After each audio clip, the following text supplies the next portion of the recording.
नमस्कार दोस्तों, इस वीडियो में हम बात करेंगे रिफ्लो के बारे में। रिफ्लो क्या होता है, उसके प्रोसेस क्या हैं, कितने टाइप के होते हैं और उसमें क्या क्या कॉन्फ़िगरेशन आता है।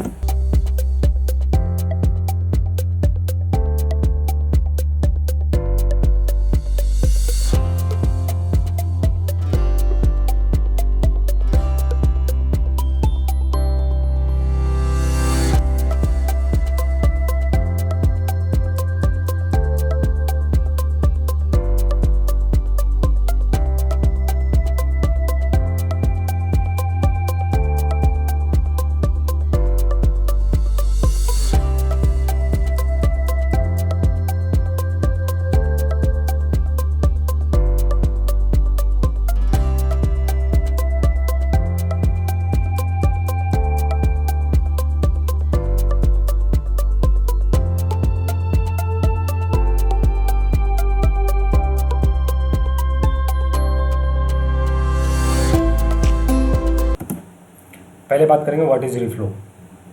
Reflow soldering is a process in which a solder paste is used to create a permanent joint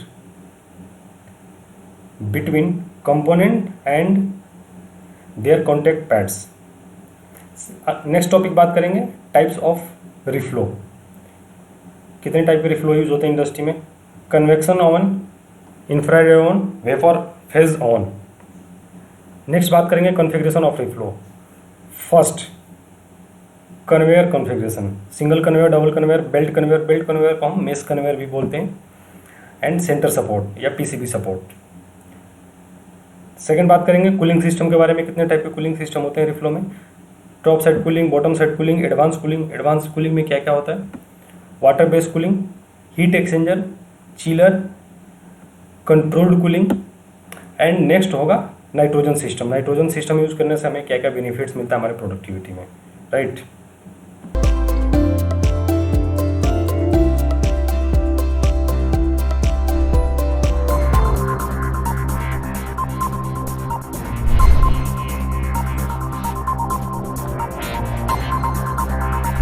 next हम बात करेंगे वेपर फेज ऑन के बारे में।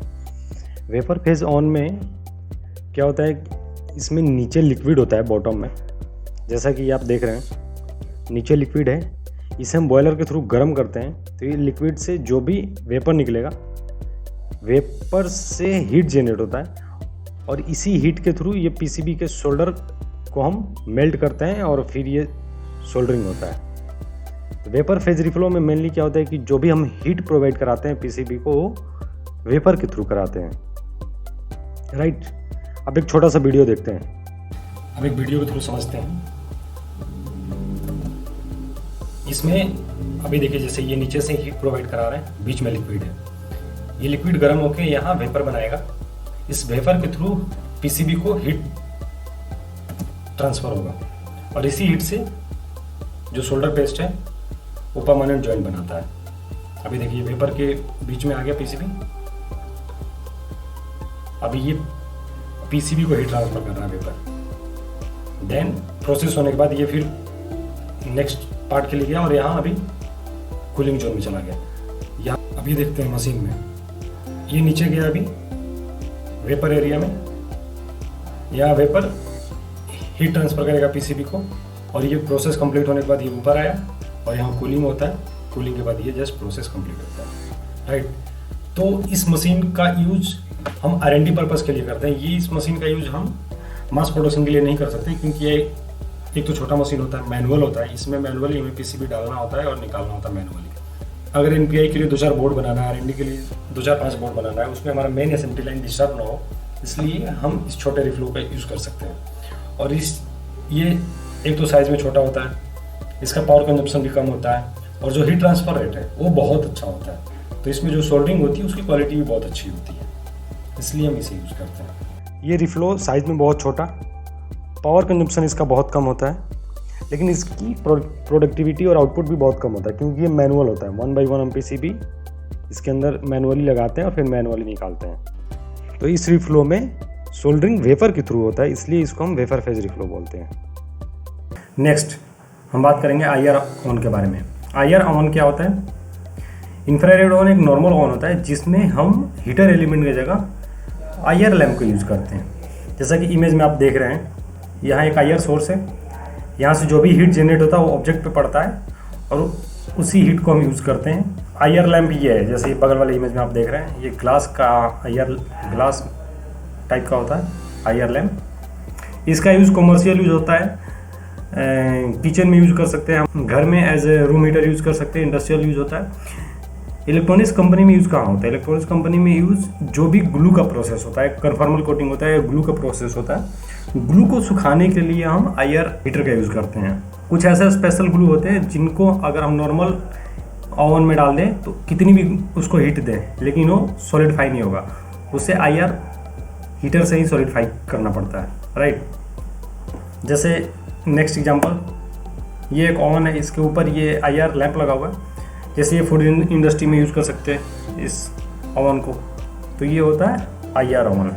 नेक्स्ट हम बात करेंगे वैक्यूम रिफ्लो के बारे में। वैक्यूम रिफ्लो क्या होता है और इसका यूज़ क्यों करते हैं?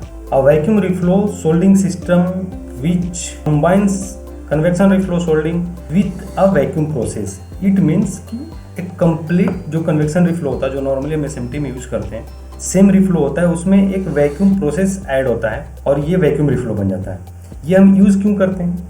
तो जो नॉर्मली हम सोल्डिंग करते हैं रिफ्लो में, सपोज दैट ये सोल्डर हो गया, जैसा कि आपको इमेज में दिख रहा है, ये सोल्डर हो गया, लेकिन इस सोल्डरिंग के अंदर छोटे छोटे एयर बबल्स हैं। इस एयर बबल्स को बोलते हैं वॉइड। ये एयर बबल जितना ज़्यादा होंगे हमारी सोल्डरबिलिटी उतनी कमज़ोर होगी। एक वाइब्रेशन के बाद हो सकता है ये सोल्डरिंग लूज हो जाए।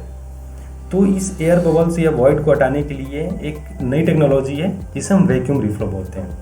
इसमें प्रोसेस में क्या होता है, ये जो फर्स्ट रेड लाइन है ये नॉर्मल रिफ्लो का प्रोसेस है। जैसे सोल्डर प्रिंट हुआ, इसके बाद कंपोनेंट हमने लगाया और इसको रिफ्लो कराया, सोल्डर पेस्ट सॉलिड हो गया और ये सोल्डरिंग हुआ जिसके अंदर छोटे छोटे एयर बबल्स हैं। सेकंड प्रोसेस है वैक्यूम रिफ्लो में। इसमें हमने यहाँ तक तो हीटिंग जोन तक गए, इसके बाद हमने वैक्यूम प्रोसेस किया। वैक्यूम प्रोसेस में क्या होता है कि हम वैक्यूम जनरेट करते हैं और वैक्यूम जनरेट करते टाइम ये एयर बबल्स बाहर निकल जाता है और जो इसका रिजल्ट निकला इसमें एयर बबल्स नहीं है। ये देखिए बहुत ही छोटा वॉइड है, तो जो ये ग्रीन का सोल्डरबिलिटी होगा वो बहुत अच्छा होगा compare to this red one, right. Next image देखते हैं, ये एक रिफ्लो है। जस्ट हीटिंग जोन के बाद यहाँ वैक्यूम मॉड्यूल लगा हुआ है। ये जैसे ही एकदम पीक पे पहुँचता है हीटिंग जोन, वहीं वैक्यूम मॉड्यूल लगा हुआ है और वहाँ वैक्यूम जनरेट करते हैं, सारे वर्ड्स को सक कर लेते हैं। इसके बाद फिर ये कूलिंग जोन में चला जाता है और फिर नॉर्मली प्रोसेस होता है, राइट। एक वीडियो के थ्रू समझते हैं। ये एक पीसीबी है, नॉर्मली रिफ्लो के अंदर है, रिफ्लो हो रहा है। अभी ये हीटिंग जोन में है और ये सोल्डरिंग हो रहा है हीटिंग जोन में। सोल्डरिंग कंप्लीट करने के बाद जैसे सपोज दैट ये हमें दिख रहा है कंपोनेंट का ले गए जो कि ये सोल्डरिंग हो गया। बाहर से तो देखने में सोल्डरिंग बहुत अच्छा है, बट इसके अंदर छोटे छोटे एयर बबल्स होते हैं, वॉइड होता है। वो वॉइड्स सोल्डरबिलिटी को कमज़ोर करता है, राइट। ये देखिए अंदर छोटे छोटे वॉइड्स हैं। तो इसी वॉइड्स को रिड्यूस करने के लिए हम वैक्यूम प्रोसेस यूज़ करते हैं। ये एक एक्स्ट्रा वैक्यूम मॉड्यूल है, पीसीबी अंदर गया, ये क्लोज हुआ। इसके बाद यहाँ मीटर लगा हुआ है, यहाँ एक लिमिटेड वैक्यूम जनरेट किया गया। वैक्यूम जनरेट करने से जो भी सोल्डरिंग के अंदर एयर बबल्स हैं वो सारा बाहर निकल जाएंगे, जैसा कि आप ग्राफिक्स में देखेंगे अभी।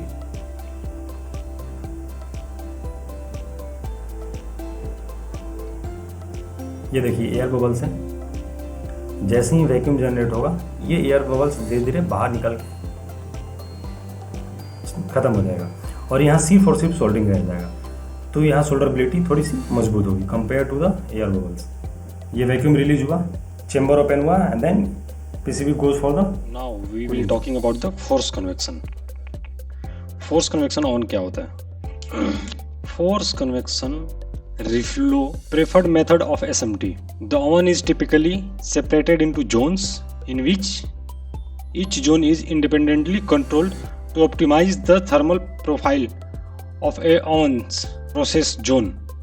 Force convection is controllable and highly efficient in terms of transferring heat to SMT PCB. इसका मतलब ये होता है कि फोर्स कन्वेक्शन रिफ्लो सबसे ज़्यादा यूज़ किया जाता है एसएमटी इंडस्ट्री में। जो भी हम एसएमटी इंडस्ट्री में रिफ्लो यूज़ करते हैं उसे फोर्स कन्वेक्शन टाइप रिफ्लो बोला जाता है। फोर्स कन्वेक्शन में मोस्टली होता क्या है, ये बीच में हीटर होता है, ये जहाँ आप मेरे माउस देख रहे हैं यहाँ बीच में हीटर लगा होता है, हीटर के ऊपर एक फ़ैन होता है, फ़ैन को हम रोटेट करते हैं स्पीड में, तो जितनी हीटर की गर्मी है वो हॉट एयर के साथ पीसीबी पे डिसिपेट करता है। तो जो भी हीटर की एनर्जी हो, मैक्सिमम हीटिंग एनर्जी हम ट्रांसफ़र कर सकते हैं पीसीबी पे। इसमें क्या होता है कि हम रिफ्लो को अलग अलग जोन में डिवाइड कर सकते हैं, हर एक जोन की कंट्रोल सिस्टम अलग होता है। इट मीन्स कि हम हर जोन का temperature according to requirement set कर सकते हैं। Force convection is controllable and highly efficient in terms of the transfer rate, और हीट ट्रांसफर करने में भी सबसे ज़्यादा ये एफिशिएंट माना जाता है। इट मीन्स कि सबसे ज़्यादा हीट इसमें अच्छे ट्रांसफर होता है पीसीबी के ऊपर। एक हम छोटे से वीडियो से समझते हैं। जैसा कि आप लोग देख सकते हैं इस ग्राफिक्स में, नीचे ये ग्रीन कलर का पीसीबी फ्लो कर रहा है, बीच में ये रेड हीटर लगा हुआ है और हीटर के ऊपर फैन लगा हुआ है। फैन को स्पीड में घुमा रहे हैं तो ऊपर से ये हवा हीटर को क्रॉस करते हुए नीचे पीसीबी पे आ रहा है। तो जो भी हीटर की गर्मी है वो सारी गर्मी को ये पीसीबी पे डिसिपेट करता है। मैक्सिमम हीट हम पीसीबी पे ट्रांसफ़र कर सकते हैं, इसलिए ये सबसे ज़्यादा एफिशिएंट माना जाता है और इसकी कंट्रोलिंग बहुत अच्छी होती है। इट मीन्स कि जो टेम्परेचर कंट्रोल है इसका हम बहुत प्रिसाइज कंट्रोल कर सकते हैं।